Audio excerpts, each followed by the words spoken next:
there is evidence that American Indians occasionally ate bats because there have been jugs, pottery jugs with lots of bat bones in them that looked like they were eaten probably by Indians. But in the old world, where bats are much larger, they are frequently eaten, and that's a major cause of their decline. Like, where are bats, what part of the world are bats eaten the most? Pacific Islands in Indonesia, Southeast Asia, but also the places like Madagascar. And so how do they cook bats? Like, what's a common way to serve up a bat? Got a picture of them boiled in coconut milk in Guam. Yeah? Did you try it? No. Would you feel bad about eating a bat since you love them so much? Well,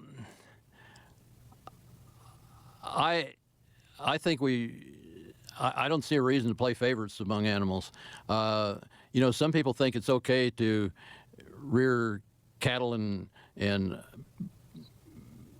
poultry and things in horrible circumstances to eat, but it's totally bad if a hunter goes out and shoots something from the wild to eat. Actually, I know this isn't going to set well with everybody, but I would rather in many cases see us harvesting wild animals, and it would be more compatible with a healthy environment than cutting down all the trees in a rainforest so that we can run cattle. Listen, I agree with you. I'm on your side with that. But there's not enough wild animals for everybody. Well, they're not. But there is something to be said for the hunting side. Hunters get abused a lot by conservationists that become too emotionally involved with their animals. People often ask me, you must really love bats. No, I don't really love bats. I'm a scientist who's very fascinated by them, and I'm impressed with how valuable they are, how much we need them. But when I go out to do conservation, I'm looking out for both bats and people. And I think that's the only way we can really be successful. When we get too emotional about animals and we think they have rights that we need to look out for over human needs, then we start getting into trouble. I, for example, years ago, led the way in getting a national park created in American Samoa. And how it all started was there were commercial hunters that were devastating flying foxes. They were shooting them and selling them to Guam for a delicacy. And in a very short time, they had wiped out most of the flying foxes from the whole area. And I was asked by a then Harvard botanist graduate student who was finishing up his PhD if I would come and do something to help save the bats. So I got together a couple of donors and him, and we went out to American Samoa. And the first thing I did, the first day, my collaborators were all worn out from an overnight flight, so they slept in. Well, while they were sleeping in, I went out and made friends with the commercial hunters. And I just came across as,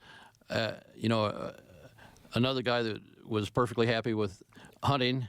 And in fact, I'm sure as a population ecologist that we need hunters. We've wiped out most of the dominant predators of the world, and if somebody doesn't act as the dominant predators, we're going to have trouble. But I went out and I made friends with the hunters, and they actually invited me to go out on a hunt with them that night. Well, I didn't shoot any of the bats, but they only shot 2 in the whole evening, and they were saying, oh, you should have been here last year. We could have shot 100 in an hour. And I just asked innocent questions, not too many of them at once. Well, what do you think caused all this? And they readily admitted that they shot too many. And so, eventually I'd ask, well, what are you going to do? Your grandchildren are not going to be able to hunt bats anymore because you hunt them all out.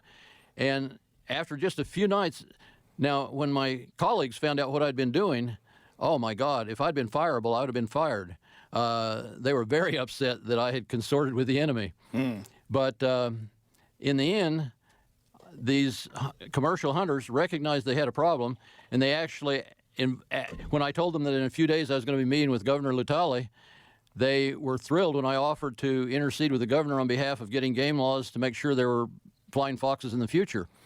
We joined forces that way, and as they learned more about the flying foxes and what they did, they not only got game laws passed in record time, but they self-imposed on themselves. Well, actually, they completely outlawed commercial hunting. The commercial hunters did.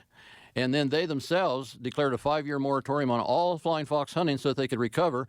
And when I asked about it of a Samoan biologist 25 years later, he said they still weren't hunting flying foxes and the flying foxes had recovered. I think there is some hunting now, but the point is, if we had just gone barreling in there that we hated these guys because they did something that we didn't like and they'd almost caused the extinction of a bat, we'd have got nowhere. And if we'd have insisted that they quit all hunting immediately, we'd have got nowhere.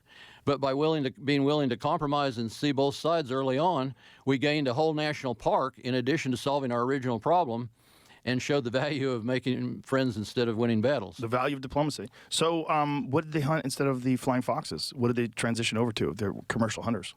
Oh, they quit commercial hunting. Oh, wow.